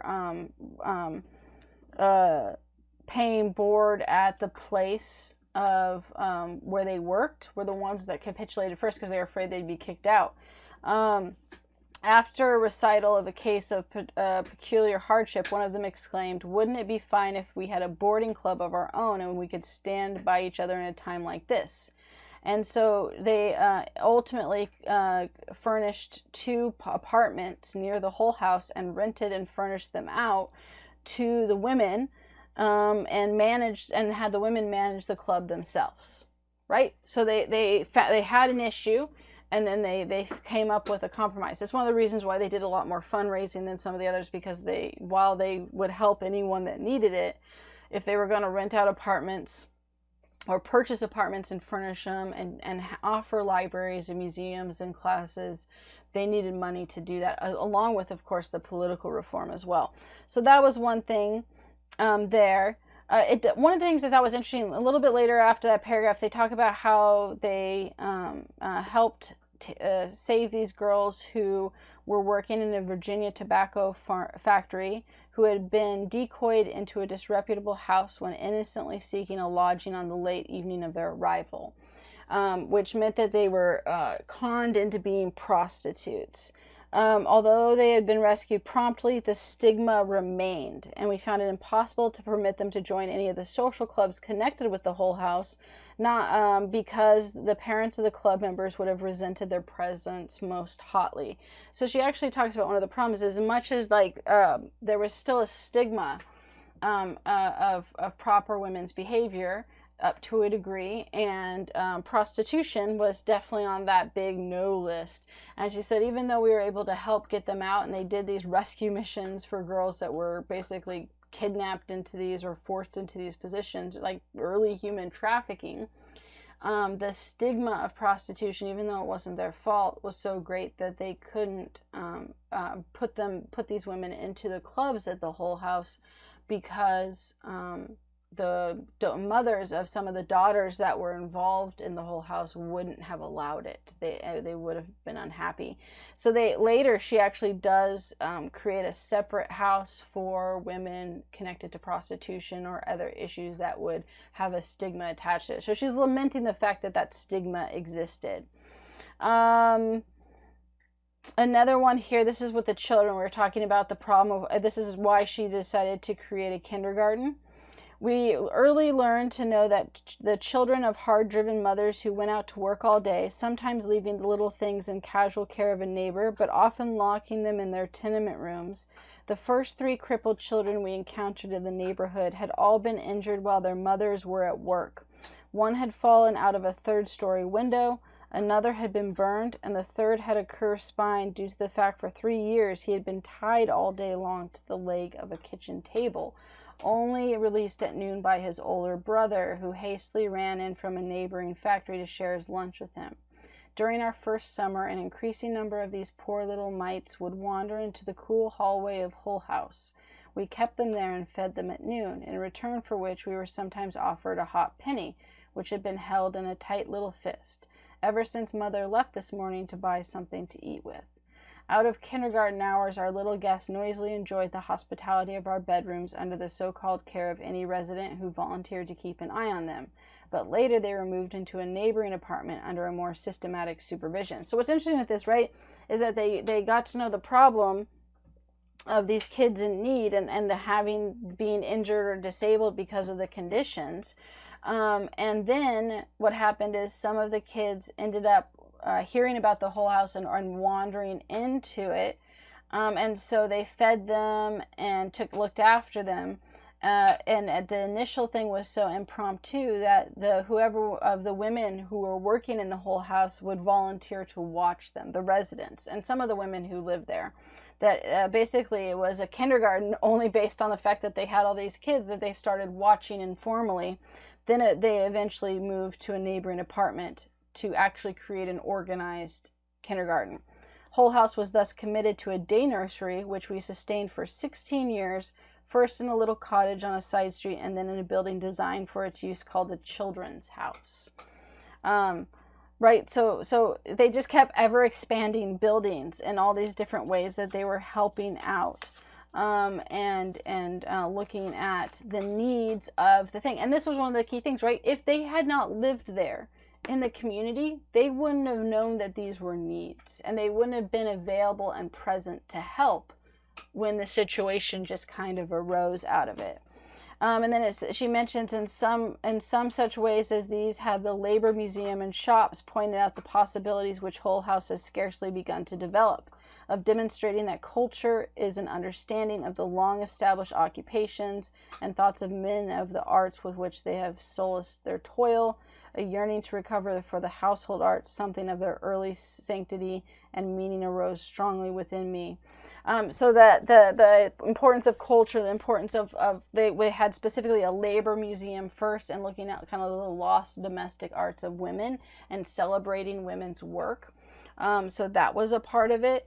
And then also shops. They had shops there. We could put that one as 12 stores that had affordable prices for necessities, right?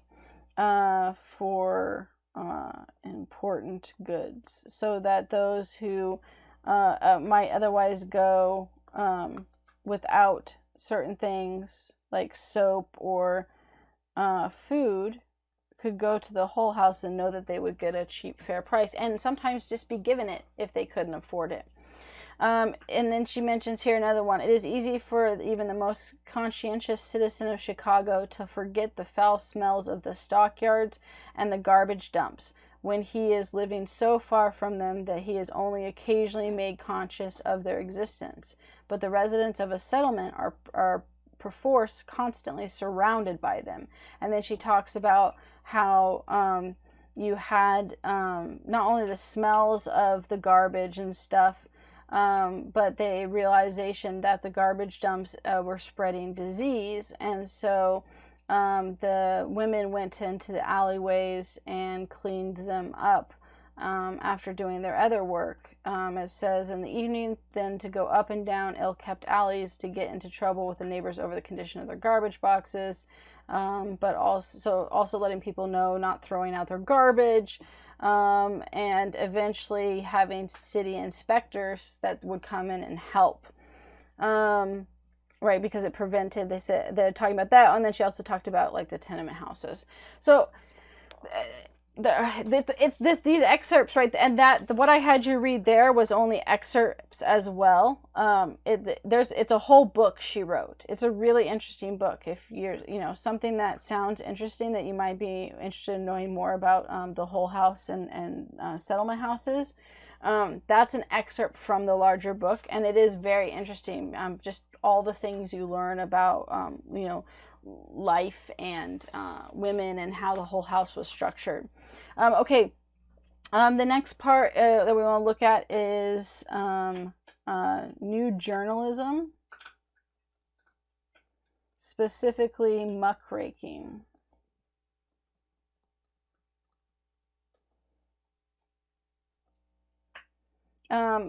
Muckraking was basically expose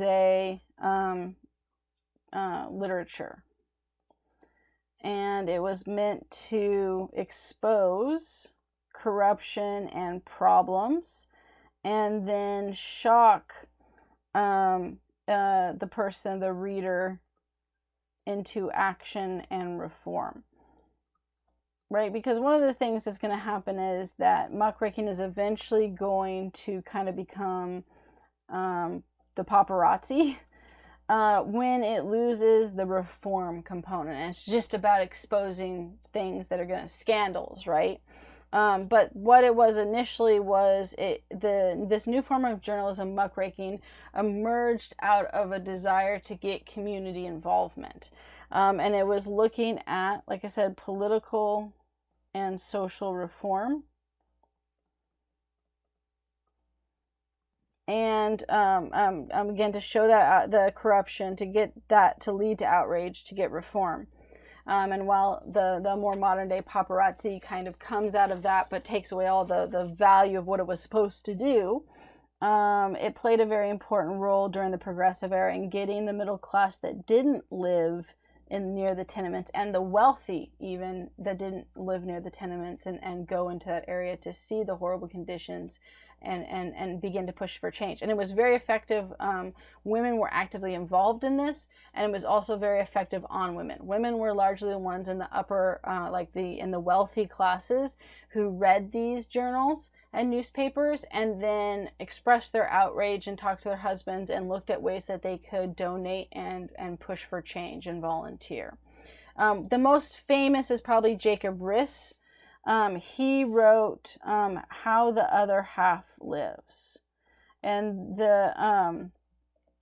what was significant about this is that it's a book and it has a lot of writing, but he also used pictures to showcase that visual component, right? It's like a picture's worth 1,000 words. Photography was still relatively new, and he put a lot more photographs and actual photographs rather than drawings into his book so that people could visually see the problem with the tenements. It specifically was to look at the poor and the problem with the tenements, which again had there were tons of issues with this. There was no running water in most of them. They were fire hazards like no other. There were no like laws or rules on this. There was no plumbing.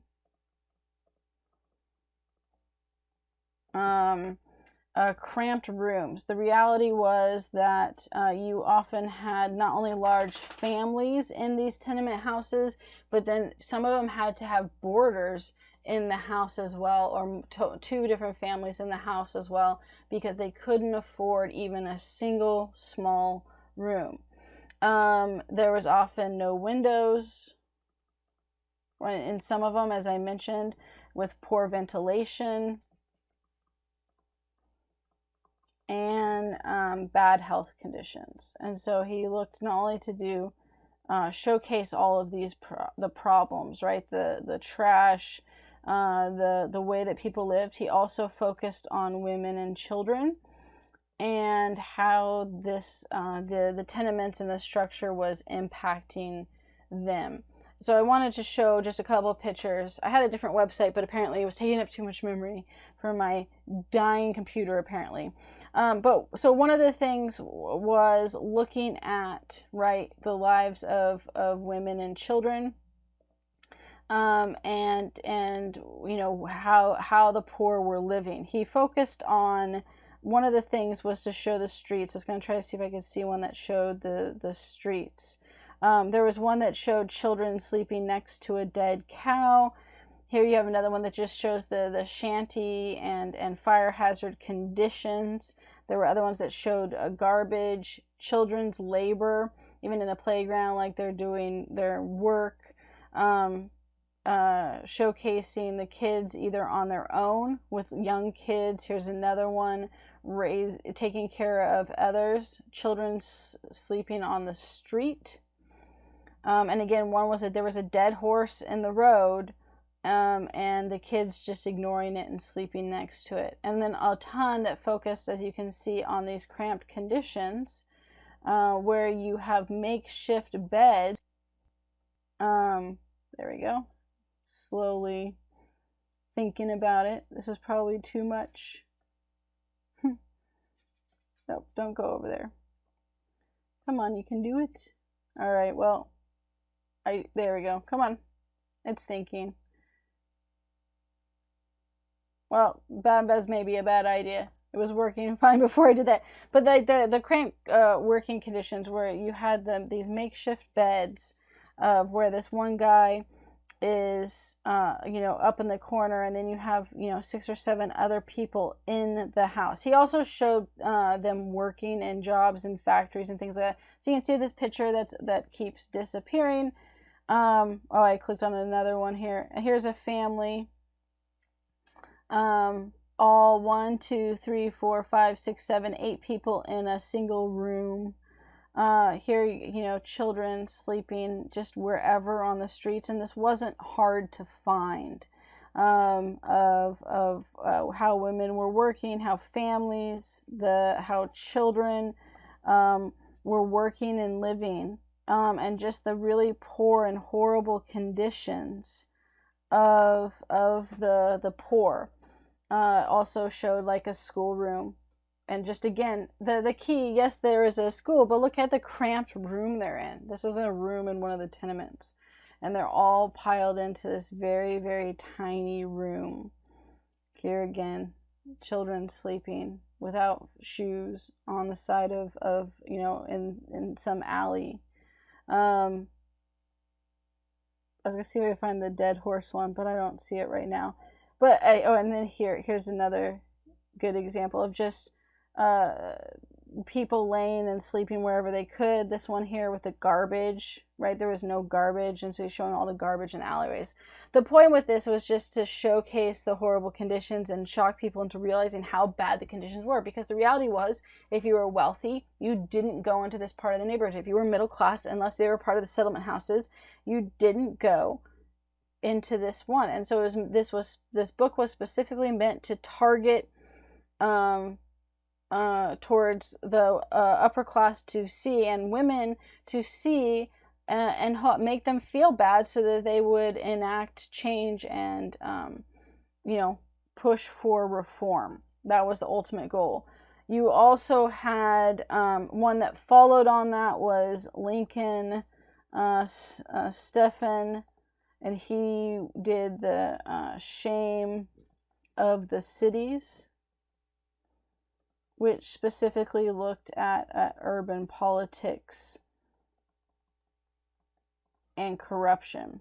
And then the most famous woman muckraker was Ida B. Wells, which of course she did with lynching, but then other social issues. Oops, let's see.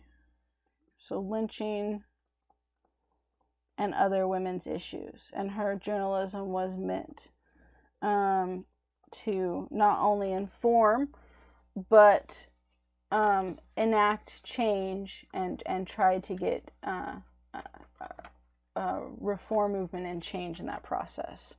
Okay, the last thing that we're going to look at is women's suffrage. Now, the right to vote doesn't happen till the 19th Amendment with the 1920s, but you have a massive shift and push in women beginning to it reinvigorates during this period, not surprisingly because of all the other reform and all the other aspects. The women's suffrage, the name suffrage had gotten a negative connotation, so they actually changed it. Their slogan was votes for women.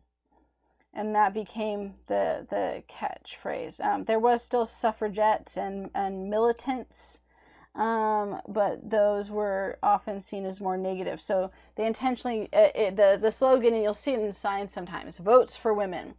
They were inspired by the British suffrage movement. In Britain, women got the right to vote before women in the U.S., where they basically looked at what tactics work and began to copy some of those.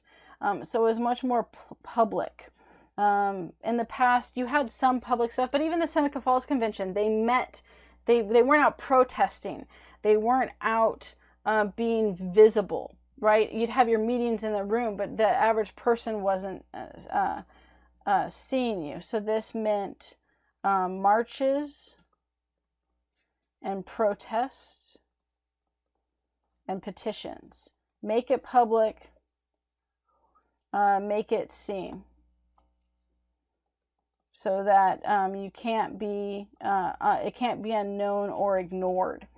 The other thing that the British started doing was pressure on political leaders, right? So you put a ton of pressure on political leaders, so they're forced to change, and then involvement of working women. A lot of early movements were the middle class and upper class women, and the British had included the lower classes. You get a much larger mass movement that way. Now, the British also had some super radical women. There were those who were willing to destroy property One woman threw herself in front of a carriage. They chained themselves to fences. So they were definitely in your face about it. And basically, one of the British women said, "They will never give it to us. We have to force the change." And so you end up getting in the U.S. the campaign for equal political rights, right? Which of course needs to include the right to vote. And the U.S., taking a page from the British, began to employ more militant approach, a more public approach, all of the things with that. They did chain themselves to the fence of the White House with signs. Right, they had lots of marches, lots of large and public marches,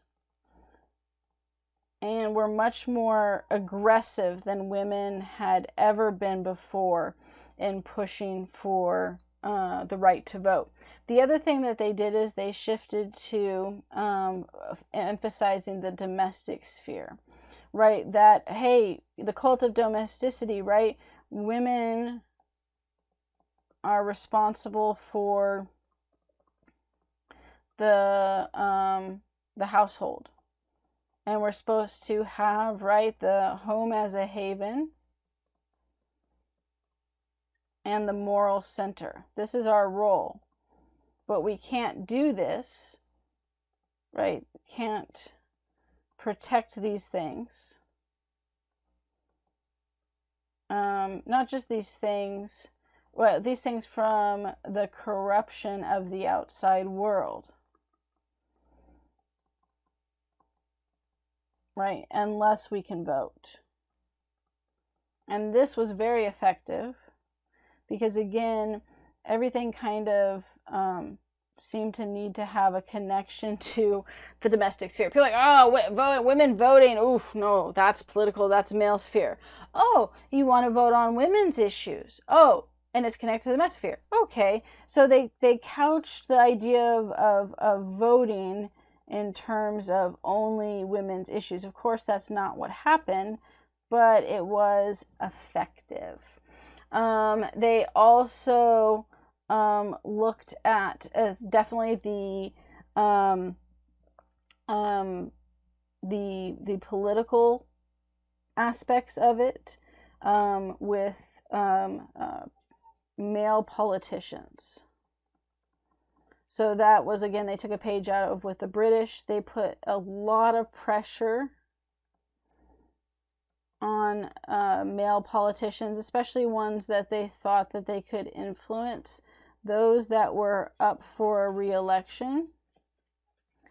They said that they would do everything in their power. Yes, my dog is whining there. Shh. Everything in their power to stop them from getting elected if they didn't support women's rights to vote. Did not support, we'll say, votes for women. And they would bring in and showcase how many women they could support against this. I said, you want a political career? Well, you aren't going to have one if you're not going to support women's right to vote. We will gather all the women, and while women can't vote, right, what they said is that they would make their husbands and sons either vote for them or not vote for them, depending on how they, position themselves in women's right to vote. And they said, we have the power to make our husbands vote the way we want. You better believe it, and our sons. So you either support this or your name's going on the list, and we're going to let everyone know not to vote on you, and good luck with a political career in the future. They also use like guilt trips and public shaming. Right? They did like, what would your mother think kind of thing, or they made slogans and posters to make the public shaming. There were obstacles, of course, lots and lots of obstacles. I mean, one of the things that, because of bringing in more women, is that you had a large group of diverse women, and both economically and politically and racially.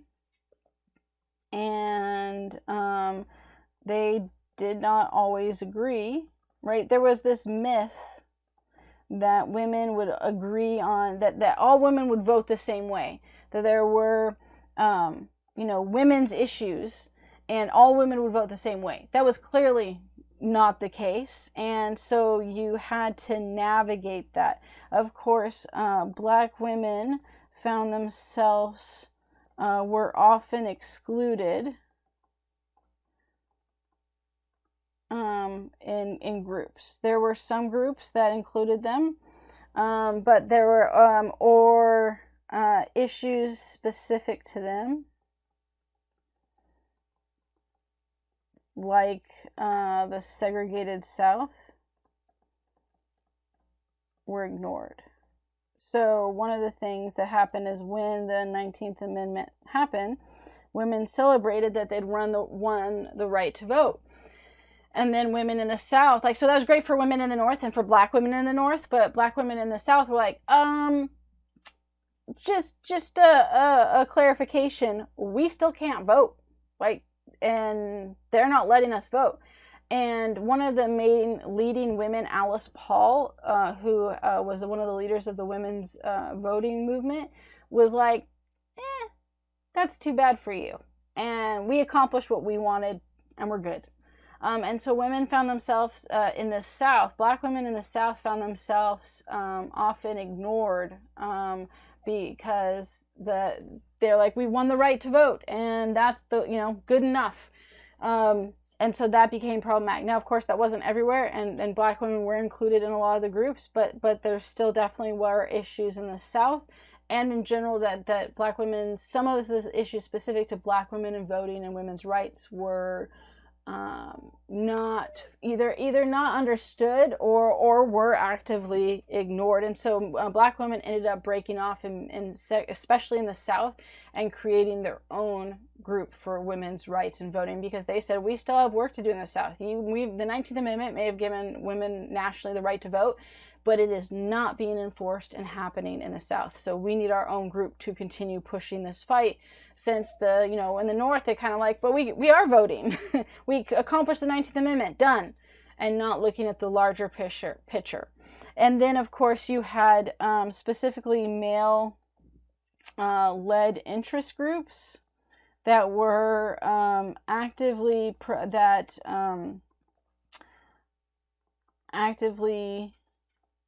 worked against women's right to vote.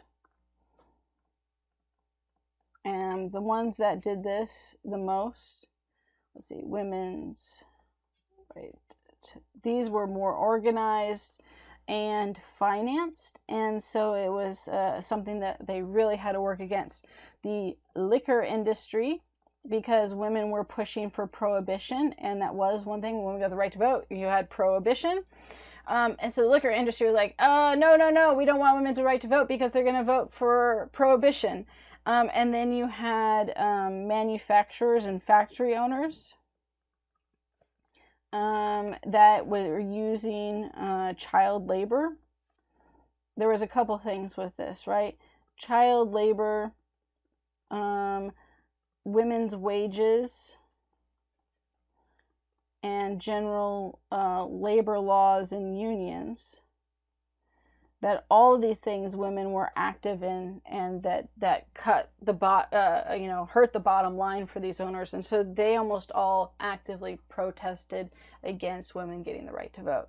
Obviously, ultimately, women do get the right to vote. We'll talk about it with Well, I'll mention it real quick, and then I'll mention it again with World War One. What happens is actually after World War One, because of women's involvement with World War One there, and then continuing progressive movement as it had gained traction in general as a political party, women pushed finally with all of these tactics to successfully get the 19th Amendment and the right to vote.